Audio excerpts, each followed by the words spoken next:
Saudara, hari ini kita bersama-sama akan meninggalkan tahun 2024. Ini kalau dibilang umurnya tahun 2024 ini tinggal berapa? 6 jam, berapa menit lagi ya? Ini pas 17.20, berarti tinggal 6 jam 40 menit lagi. Kita bersama-sama akan meninggalkan tahun 2024 dan menyambut lembaran tahun baru di tahun 2025. Saudara, seperti tahun-tahun terdahulu, sebenarnya kita juga akan melihat bagaimana kita meninggalkan berbagai peristiwa-peristiwa atau kenangan-kenangan hidup kita. Entah itu kenangan yang menyedihkan, tetapi juga ada kenangan yang menyenangkan. Ada kegagalan, tapi juga ada keberhasilan. Ada cuan, tapi ada apa? Lawannya cuan apa? Bocuan. Bocuan katanya. Lawannya cuan itu boncos. Jadi ada cuan, ada untung, tapi ada rugi. Kita juga mengalami apa yang namanya tahun 2024 ini, tentu di antara kita Bapak Ibu menyambut nih anggota yang baru. Entah karena ada yang memiliki anak atau memiliki cucu. Ya, jadi anaknya bertambah, cucunya bertambah, tapi jangan bertambah pasangan ya. Mendapatkan pasangan gitu kan. Mungkin tahun 2024 ini ada yang mendapatkan pasangan kan gitu ya. Ataupun juga mungkin ada yang sebaliknya Bapak Ibu. Justru kita harus kehilangan orang-orang yang kita kasihi dengan segala kenangan mereka yang menyertainya. Namun demikian saudara, walaupun ada orang mengatakan, Bu, kalau yang namanya akhir tahun itu kan ya pasti setiap tahun itu ada. Pasti ada perayaan-perayaan yang namanya tutup tahun itu ada. Mungkin di jalan-jalan mulai ada kembang api nanti ya.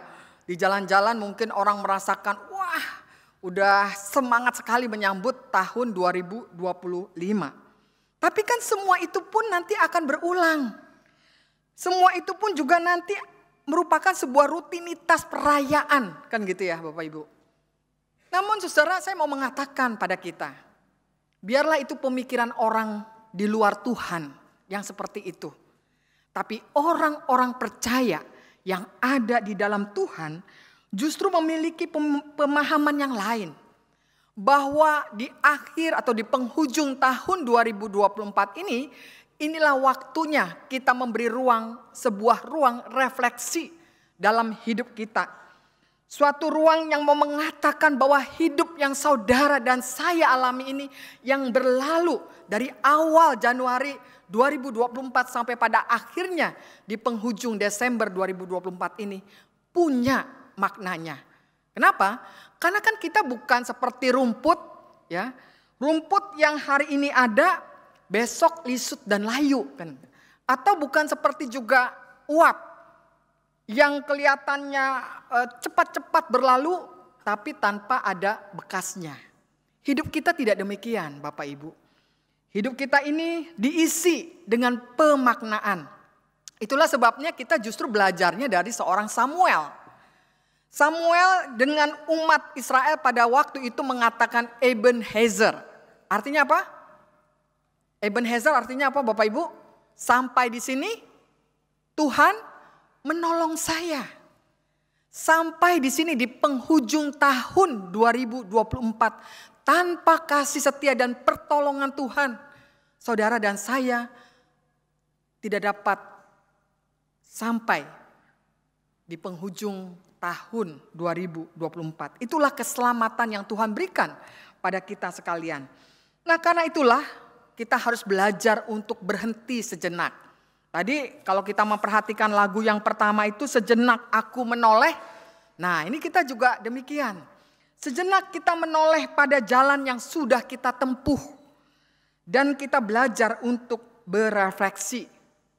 Nah, refleksi apa yang akan kita dapatkan di dalam penghujung tahun 2024 ini? Saudara-saudara, kita bisa belajar tentang bagaimana menjadi orang yang memiliki hikmat dan terang Tuhan. Hikmat dan terang Tuhan ini, saudara, ini ibarat, kalau diibaratkan ini seperti uang logam dengan dua sisi. Ya, yang keduanya itu saling kait-mengkait, tidak bisa terpisahkan hikmat dan terang Tuhan. Nah, seperti juga hikmat dan terang Tuhan ini ibarat sebenarnya hikmat dan terang Tuhan ini kalau Bapak Ibu sedang berjalan-jalan begitu ya. Lalu Bapak Ibu akan melihat kan ada penunjuk jalan. Nah, apalagi penunjuk jalan itu pasti sangat digunakan ketika kita ada di dalam kegelapan malam. Ya, sangat butuh sekali itu ya, penunjuk jalan itu. Nah, seperti tanda-tanda yang ada di jalan-jalan, saudara, maka hikmat dan juga terang Tuhan ini harus berangkulan menolong hidup kita. Hikmat menolong kita untuk apa? Hikmat itu menolong kita agar kita memiliki sebuah arahan yang jelas dalam setiap keputusan-keputusan yang kita ambil. Jadi kalau kita mengambil sebuah keputusan, apalagi ini keputusan yang serius gitu ya, yang penting, yang membutuhkan pertimbangan-pertimbangan, maka saudara dan saya harus belajar meminta hikmat dari Tuhan. Jangan segera memutuskan apapun dengan begitu cepatnya. Hikmat Tuhan menuntun kita, tetapi bukan hanya hikmat Tuhan. Juga dikatakan ada terang Tuhan.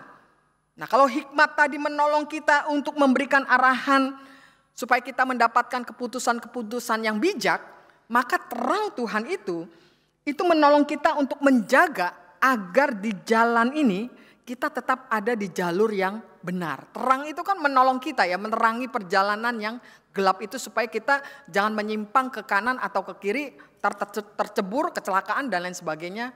Nah, merugikan kita sendiri. Nah, karena itulah saudara, hikmat Tuhan itu juga bisa dibayangkan seperti seorang sahabat. Nah, Bapak Ibu kan senang ya punya sahabat ya. Harusnya hikmat Tuhan itu juga seperti sahabat kita, Bapak Ibu. Hikmat Tuhan itu seperti seorang sahabat bijak yang senantiasa memberikan nasihat-nasihat, ya, arahan, masukan-masukan pada kita di saat-saat yang kritis. Hikmat Tuhan itu kan adalah tuntunannya lewat firman Tuhan. Ketika kita berdoa kepada Tuhan, memohon pertolongan Tuhan, maka hikmat Tuhan itu akan menuntun kita. Ia tidak hanya mendengar tetapi juga ia menuntun kita pada jalan yang benar. Dan sebaliknya, bagaimana dengan terang Tuhan? Terang itu, saudara, itu ibaratnya menurut saya ibarat mentari pagi ya. Kalau mentari pagi kan apa yang kita lihat? Mentari pagi kan bagus begitu ya, tapi kadang-kadang kan akan ada kabut. Nah, ketika ada kabut itulah terang Tuhan menolong kita. Agar di tengah-tengah segala kebingungan, ketakutan, terang Tuhan itu menunjukkan jalan dan memberi kita harapan yang baru. Makanya kalau kita membaca dalam Mazmur 36 ayat ke-10b itu dikatakan, dalam terangmu kami melihat terang. Ya. Jadi justru dalam terang Tuhan itu, di dalam kegelapan kehidupan itu, kita ditolong oleh terang Tuhan itu. Nah, karena itulah saudara, mari kita belajar bagaimana kita mengakhiri tahun 2024 ini secara khusus itu dengan hikmat dan juga dengan terang Tuhan. Dengan hikmat kita bisa belajar tadi dari 1 Raja-Raja 3 ayat 5 sampai 14, tetapi juga terang Tuhan kita bisa belajar dari Yohanes 8 ayat 12 sampai 19. Kalau kita membaca saudara di dalam 1 Raja-Raja 3 ayat 15, Tuhan menampakkan diri kepada Salomo di dalam mimpi dan dia berkata, mintalah apa yang perlu kuberikan kepadamu. Jadi mintalah apa yang perlu ya. Mintalah apa yang perlu kuberikan kepadamu. Dan kemudian apa jawab Salomo? Dia menjawab, berikanlah kepada hambamu ini hati yang penuh pengertian untuk menjadi hakim atas umatmu dan dapat membedakan antara yang baik dan yang jahat. Sebab siapakah yang sanggup menjadi hakim atas umatmu yang besar ini? Nah saudara, pertanyaannya kemudian, apa sih yang dimaksudkan Salomo itu dengan hati yang penuh pengertian? Saudara, hati yang penuh pengertian itu adalah hikmat. Nah, kalau kita melihat dari bahasa Ibraninya, kata hikmat ini menarik saudara untuk kita pelajari. Hikmat itu di dalam bahasa Ibraninya adalah leb shomea. Leb shomea. Nah, ini ada dua kata, ada kata leb, ada kata shomea. Leb itu artinya adalah hati. Dan shomea itu artinya adalah mendengar. Jadi kalau kita memahami tentang leb shomea itu artinya secara harafiah itu adalah hati yang mendengar. Nah, mungkin kita bingung juga, Bu, hati yang mendengar tuh seperti apa ya? Kalau telinga mendengar saya udah tahu gitu ya. Tapi hati yang mendengar tuh seperti apa kan gitu ya? Saudara, hati yang mendengar itu punya makna yang sangat luas. Jadi hati yang mendengar itu bukan hanya mendengar suara ya, tapi memahami maksud yang ada di balik suara itu. Ia mencakup, jadi karena itu kalau kita mengatakan bahwa hati yang mendengar, maka dibutuhkan apa yang namanya kerendahan hati. Saudara, tidak mungkin orang mengatakan hati yang mendengar, tapi kita nggak punya kerendahan hati. Kita menjadi orang yang sombong, yang sok tahu dengan segala sesuatu. Justru orang yang berhikmat itu, orang yang rendah hati. Dia mau mendengar apa sih yang Tuhan inginkan dalam kehidupan ini. Karena kita tahu saudara, bahwa di dalam dunia ini kalau bicara hikmat, ini ada dua macam hikmat. Hikmat yang disebut dengan hikmat Tuhan, tapi juga ada yang disebut dengan hikmat dunia. Nah, kedua hal ini, hikmat Tuhan dan hikmat dunia, ini beti ya, tahu ya beti ya? Apa itu? Beda tipis gitu ya. Nah, bagaimana kita bisa membedakan ini hikmat Tuhan dan ini hikmat manusia? Saudara, ada beberapa hal yang bisa kita pelajari. Pertama, kalau hikmat Tuhan itu yang pasti adalah bersumber dari Tuhan sendiri. Artinya kita bisa melalui firman Tuhan atau melalui doa. Kadang-kadang Tuhan mengirimkan orang-orang yang bijaksana itu ya, menolong kita untuk memahami maksud dan kehendak Tuhan. Jadi jangan mengeraskan hati dengan itu. Nah, kalau hikmat dunia itu sebaliknya, saudara-saudara. Hikmat dunia itu adalah diperoleh memang bisa melewati pengalaman, lewat pengetahuan, pendidikan, atau kemampuan manusia. Memang sih ini bukan sesuatu yang jelek ya. Hikmat manusia itu tidak selalu jelek. Meskipun hal ini baik, tapi yang namanya hikmat dunia itu Bapak Ibu, itu terbatas pada pemahaman manusia yang seringkali tidak sempurna. Ya, jadi makanya kita harus, kalau menurut saya ketika kita mendengar ada pendapat-pendapat orang secara umum begitu ya, kita jangan cepat-cepat terpengaruh begitu ya. Kita minta hikmat dulu dari Tuhan. Itu yang pertama. Lalu bedanya hikmat Tuhan dengan hikmat dunia, bahwa kalau hikmat Tuhan itu berfokus kepada kehendak Tuhan, maka hikmat dunia itu berdiri pada kepentingan pribadi. Orang yang mengandalkan hikmat dunia itu pada umumnya akan mencari keuntungan pribadi. Ujung-ujungnya adalah keuntungan pribadi. Ujung-ujungnya adalah popularitas. Ujung-ujungnya adalah bagaimana kita tidak lagi mau mendengarkan kehendak Tuhan, karena kehendak Tuhan kita akan katakan kok sulit banget ya, kok jadi bebannya berat banget ya. Nah, karena itu kita biasanya akan mudah mendengarkan hikmat dunia dibandingkan dengan hikmat Tuhan. Lalu yang ketiga, kalau hikmat Tuhan itu saudara, itu akan membawa berkat yang kekal. Ya, berkatnya itu kekal selamanya. Tapi kalau hikmat dunia itu adalah sifatnya sementara. Sifatnya itu tidak memberikan, ya mungkin awal-awal kelihatannya senang gitu ya. Tapi ujung-ujungnya tidak membawa kedamaian, nggak ada damai sejahtera, nggak ada yang namanya kepuasan di dalam batin kita. Itulah hikmat manusia. Nah yang keempat, kalau hikmat Tuhan itu pasti mengandalkan kerendah hatian. Jadi cirinya orang mengenal hikmat Tuhan adalah kerendah hatian. Ya. Dan sedangkan sebaliknya, hikmat dunia itu adalah hikmat yang penuh tinggi hati, kesombongan, kecongkakan. Nah, arahnya ke sana. Nah, oleh karena itulah, saudara, kembali kepada arti dari hikmat, yaitu lepsomia, menunjukkan sikap Salomo yang sebenarnya sadar. Kenapa dia sadar? Karena dia sadar bahwa dia ini sedang memimpin sebuah bangsa yang besar. Walaupun dia sekarang ini seorang raja, tapi dia menyadari pengalamannya itu belum banyak, jam terbangnya belum banyak, pengalamannya belum jauh. Oleh karena itu dia membutuhkan hikmat Tuhan. Hikmat inilah yang pada akhirnya oleh Salomo itu melampaui segala kepentingan pribadinya. Salomo tidak meminta lagi kekayaan, umur panjang, bahkan nyawa-nyawa musuhnya. Bukan kepentingan pribadi dia, tapi kepentingan seluruh bangsa Israel. Dan inilah yang membuat Tuhan itu suka sekali dengan Salomo. Ya, tapi kita juga melihat ya Bapak Ibu, kalau seorang Salomo ini di dalam pembacaan kita memang hikmatnya itu luar biasa, melampaui hikmat yang lain-lain. Tetapi kalau kita tidak memaintenance kehidupan rohani kita dengan betul, Salomo saja bisa terjatuh loh. Jadi jangan kita berpikir kita hanya mengingat pembacaan Alkitab tentang Salomo yang bijaksana. Tapi Salomo juga justru bisa merusak kehidupan pribadinya, keluarganya, bahkan kerajaannya. Karena terjebak dengan arus dunia. Ya. Nah seperti juga ada seorang teman gitu ya, ini pernah berkata begini. Saya itu katanya tidak pernah berdoa supaya saya kaya.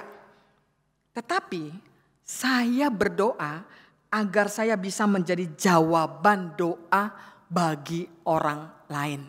Saudara-saudara, kalau ini bukan hikmat Tuhan, ya rasanya mungkin kita nggak kepikiran ya bahwa kita ini meminta supaya kita masing-masing ini menjadi jawaban doa bagi orang lain di tengah-tengah kehidupan kita. Biasanya kita lebih senang untuk berdoa, Tuhan saya masih kurang ini, kurang itu begitu ya.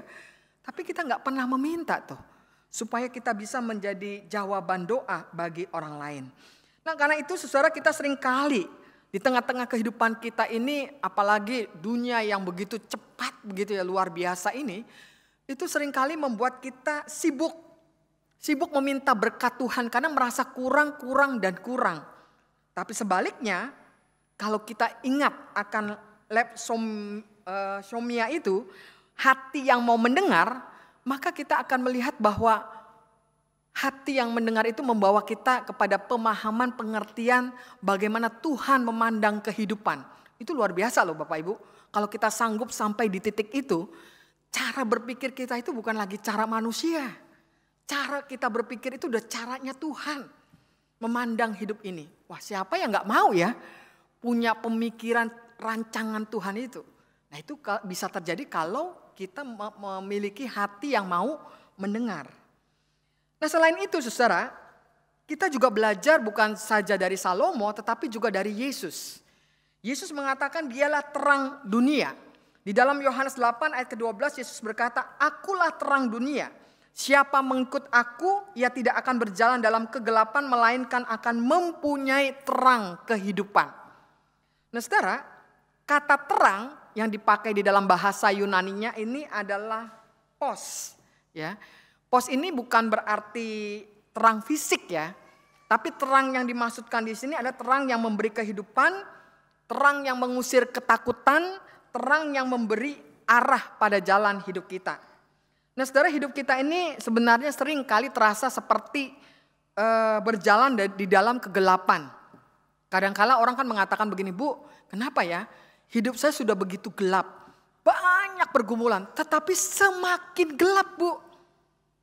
Nah ketika kita merasakan beban semakin bertumpuk, justru di sanalah saudara, kita harus meminta kepada Tuhan untuk menuntun kita di kegelapan, kebingungan, ketakutan, kegelisahan hidup kita. Supaya Tuhanlah yang menuntun hidup kita ini. Nah karena itulah, kalau saat ini kita akan mengakhiri tahun 2024 ini, maka saya mengajak untuk kita sekalian berhenti sejenak. Berhenti sejenak bukan pasif, tetapi kita berhenti sejenak untuk pertama. Kita belajar lewat Salomo dan juga Yesus, ketika kita menghadapi keputusan-keputusan sulit. Memang tahun 2024 ini sudah berlalu ya. Tapi hikmat Tuhan itu selalu mengiringi langkah kita. Memasuki tahun 2025, mari saudara kita belajar saat ini. Belajar ketika ada keputusan-keputusan sulit. Keputusan-keputusan yang membingungkan. Keputusan-keputusan yang sungguh memerlukan pertimbangan.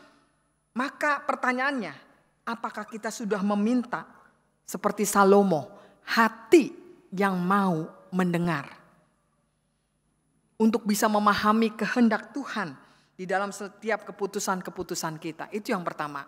Lalu yang kedua, apakah di dalam relasi kita dengan orang-orang yang ada di sekitar kita, apakah kita juga menjadi pribadi-pribadi yang mau berlatih? Ini istilahnya dipakai kata berlatih. Jadi artinya kadang kita bisa jatuh, tapi kita harus bangun lagi, berlatih lagi. Berlatih untuk apa? Kita berlatih untuk mendengar dengan hati yang tulus. Nah, ini jangan hati yang belum apa-apa sudah kayaknya orang lain belum ngomong kita udah punya jawaban. Jadi kita tinggal nunggu aja nih selesainya kapan nih orang ngomong. Kalau itu baru kita jawabin gitu ya. Kita tembakin macam-macam jawaban begitu ya. Nah itu berarti hati kita gak tulus Bapak Ibu. Kita harus belajar lewat apa yang kita pelajari hari ini. Memiliki hati yang tulus, hati yang mau mendengar. Kadang kita harus mendengar pada orang-orang yang sangat-sangat sederhana loh ya. Orang-orang yang barangkali selama ini kita gak minta pertimbangannya. Tuhan bisa menuntun kita loh. Pada hal-hal yang kadang-kadang kita gak pikirkan. Saya jadi ingat, saya punya kakak laki-laki itu sebenarnya berkebutuhan khusus. Saya ingat pada waktu kita merayakan 40 tahun GKI Surya Utama, Bapak Ibu ingat gak pakai kaos apa? 40 tahun. Ada kaos ungu dan kaos yang hijau kan ya. Saya gak kepikiran. Tiba-tiba kakak saya itu yang laki-laki bilang, kenapa ya katanya? Enggak buat kaos katanya gitu.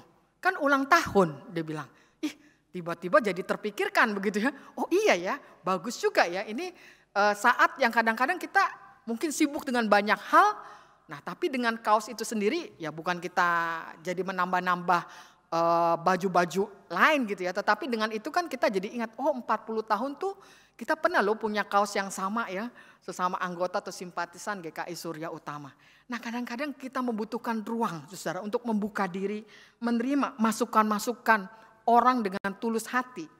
Lalu yang ketiga, apakah kita sudah hidup sebagai terang yang memancarkan kasih Tuhan? Ya. Kalau kita mengatakan kita membutuhkan terang Tuhan, tapi apakah siap kegelapan diri kita ini dibuka oleh Tuhan sedemikian rupa supaya terang Tuhan itu menaungi hidup kita? Sehingga kita di dalam hidup ini punya arti, punya makna. Albert Einstein itu pernah mengatakan, hikmat katanya itu bukanlah hasil dari pendidikan formal, melainkan hasil dari upaya seumur hidup untuk mendapatkan hikmat itu. Jadi artinya tidak ada seorang pun yang mengatakan, saya kan udah tua, saya udah makan asam garam kehidupan, sudah berapa generasi saya lewatin. Saya nggak butuh masukan, kan gitu ya. Bapak Ibu, itu hikmat dunia. Kalau hikmat Tuhan adalah hikmat yang mau mendengarkan suaranya. Mau membuka dengan tulus masukan-masukan yang baik dalam kehidupan kita. Dan pada akhirnya saudara, bagaimana kita menjalani hidup ini? Kita menjalani hidup ini dengan terang Kristus. Supaya kita bisa melihat bahwa terang itu bukan hanya menuntun kita untuk memahami, oh itu terang. Tapi terang itu menuntun kita supaya kita mengenal kehidupan yang sedang kita jalani. Tahun 2025 kita tidak akan pernah tahu apa yang terjadi. Tapi tahun 2025 mengajak saudara dan saya untuk benar-benar menghayati hikmat dan terang Tuhan.